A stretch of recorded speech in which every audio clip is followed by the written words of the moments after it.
On the edge of the Pacific Ocean lies a place where time experiments in silence, a living classroom carved by fire and shaped by survival. This is the Galapagos, Earth's last great laboratory. Born from volcanic fury, these islands rose from the sea without invitation. Molten rock cooled into jagged terrain, forcing life to adapt or disappear. Here, evolution does not rush.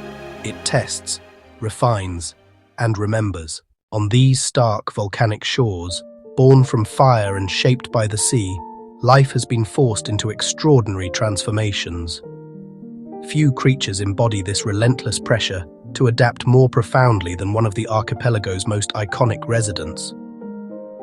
Among the world's strangest pioneers is the marine iguana. Millions of years ago, its ancestors were terrestrial lizards, castaways on these remote islands where food on land was scarce and unreliable. Faced with starvation, they turned to the one resource that was abundant: the ocean. This decision set them on an evolutionary path unlike any other, forging the only lizard on Earth to master the ocean. But the sea is a formidable environment for a cold-blooded reptile. The cool, nutrient-rich waters of the Humboldt Current, while providing a bounty of food, constantly sap the iguana's body heat. Every dive is a race against time, a calculated risk where the reward of a full stomach is weighed against the danger of hypothermia. Their objective is the lush pasture of algae that carpets the submerged volcanic rock. Feeding on algae beneath crashing waves, they use their blunt snouts and specialized teeth to crop this marine vegetation. The largest males, capable of holding their breath for up to an hour, can dive more than 20 meters to reach the richest, most untouched gardens of green and red algae.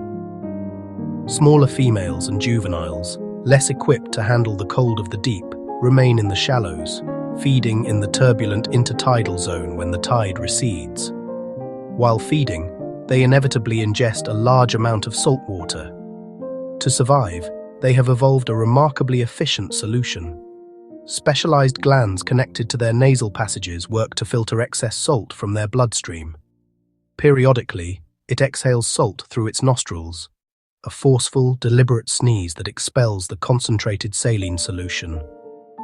This constant sneezing leaves a salty residue that cakes their heads, giving them a distinctive, almost ghostly white crown.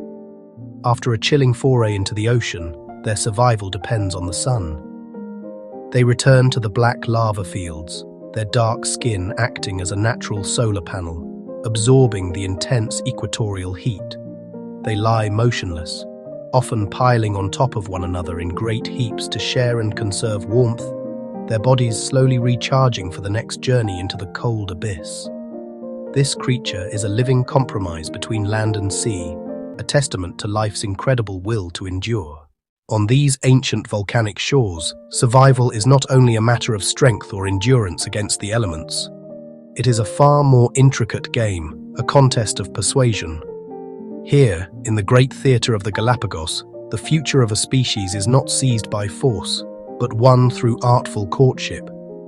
It is a world where the most compelling performance secures the most vital prize, the continuation of a lineage. This is the season of selection, a time when the air itself seems to hum with anticipation, charged with the silent, critical judgments of potential mates. For the island's seabirds, the struggle for existence now transforms into a dazzling and often perilous spectacle of beauty, ritual, and desire. Nowhere is this more apparent than with the blue-footed booby. The male begins his earnest appeal with a display of his most famous assets. He lifts his feet in a slow, deliberate, almost awkward dance of trust. But this is no clumsy gesture. The vibrant turquoise blue of his feet is a direct advertisement of his health and prowess as a fisherman. The color comes from carotenoid pigments found in the fresh fish he eats. The brighter the blue, the healthier and more capable the male. He is showing a potential partner that he can provide, that he is a worthy father for her future chicks. He presents her with a small stone or a twig, a humble offering for a nest that does not yet exist. It is a promise, a symbol of his commitment. He then performs the sky point, raising his beak to the heavens as if offering himself to the vast, indifferent sky. The female watches, her gaze unwavering. She is the ultimate arbiter. She may mirror his steps, a sign of acceptance, or turn away, rendering his entire performance void. Every step, every gesture, is a question posed in a language of instinct, a delicate negotiation upon which everything depends. Nearby, another suitor employs a different strategy, one of breathtaking extravagance. The magnificent frigate bird, a master of the air, must prove his worth from a stationary perch. The male inflates his scarlet gular pouch, a process that can take up to 20 minutes, transforming it into a colossal, vibrant balloon. This throat sac, stretched taut and brilliant red, shines like a beacon against the dark volcanic rock. It is a declaration of virility, a throbbing, heart-like signal broadcast to the females circling high above. He cannot afford a single puncture, for a deflated pouch means a failed season. He vibrates his outstretched wings and clatters his bill, creating a drumming sound that echoes across the colony. He is a living banner, a testament to his genetic fitness, waving his flag in the wind. The females, the famed pirates of the sky, are now the judges, circling, assessing, comparing the size, color, and vibrancy of each display. They are looking for the most impressive suitor, the one whose signal shouts loudest and clearest above the rest. When a female finally chooses, she will descend and land beside her selected partner, a quiet conclusion to one of nature's most flamboyant proposals. From the booby's intricate footwork to the frigate bird's audacious balloon, every species has its own unique choreography, its own sacred ritual passed down through millennia. Every movement is a question, a plea for acceptance, and every display, a monumental gamble for the future. In this isolated world, the drive to connect, to create, to continue, is the most powerful force of all. Below the surface, a different kind of evolution is on display. Here, scalloped hammerhead sharks glide like shadows of the past, gathering in vast, silent congregations. These are not solitary hunters, but social beings drawn to the volcanic seamounts of the northern islands, Darwin and Wolf, in numbers seen almost nowhere else on Earth. Their bizarre and beautiful form is a masterpiece of sensory engineering. The wide-set eyes provide an unparalleled field of vision, while the broad cephalofoil is packed with electroreceptors, allowing them to detect the faint electrical fields of prey hidden on the seafloor. They are the guardians of this underwater realm, ancient predators that connect the deep ocean to the volcanic heart of the islands, their presence a vital sign of the health of these powerful, life-giving waters. Following these same currents, sea turtles cruise ancient routes, their lineage stretching back far beyond the formation of these islands. The Galapagos green turtle, a unique subspecies, finds a sanctuary here. They navigate thousands of miles of open ocean with an instinct we are only beginning to understand, returning to the very beaches where they were born to continue their cycle of life. In the water, they are poetry in motion, serene and unhurried.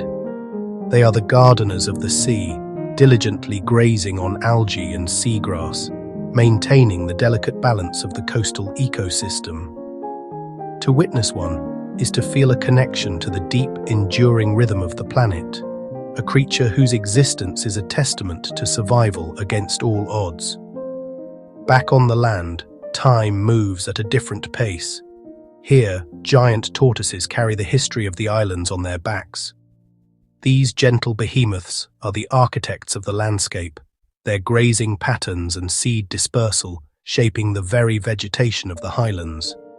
Each island, and even different volcanoes on the same island, once hosted distinct populations, their shells evolving into different shapes, domed for grazing in the lush, wet highlands, and saddle-backed for reaching higher vegetation in the arid lowlands. They can live for well over a century, silent observers to the subtle and dramatic changes of their island home. They are living relics, a bridge to a prehistoric world. their slow, deliberate journey across the volcanic soil a metaphor for the patient, inexorable march of evolution itself. And in the trees and on the ground, small, unassuming birds tell one of the greatest stories in science. Darwin's finches, once ordinary, rewrote the rules of biology itself. From a single ancestral species that arrived here millions of years ago, a remarkable diversification occurred. Isolated on different islands with different food sources, they adapted. Beaks became fine and pointed for probing insects, thick and powerful for cracking hard seeds, or curved for sipping nectar. 13 distinct species, each a perfect solution to a specific ecological puzzle. They are not just birds, they are a living textbook of natural selection, a tangible, fluttering demonstration of how life, when given time and isolation, will find a way to flourish in every available niche.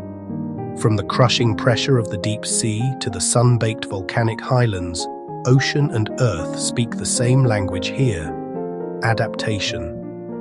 It is a story told in the shape of a wing, the curve of a shell, and the gaze of an ancient predator. In the Galapagos, life is not just surviving. It is a constant, creative, and breathtaking response to the challenges of existence. The Galapagos is not frozen in time. It is alive, still experimenting, still teaching. The last laboratory, and perhaps our greatest lesson. If you love rare wildlife, unseen behaviors, and cinematic nature films, hit subscribe and turn on notifications. New documentaries drop weekly.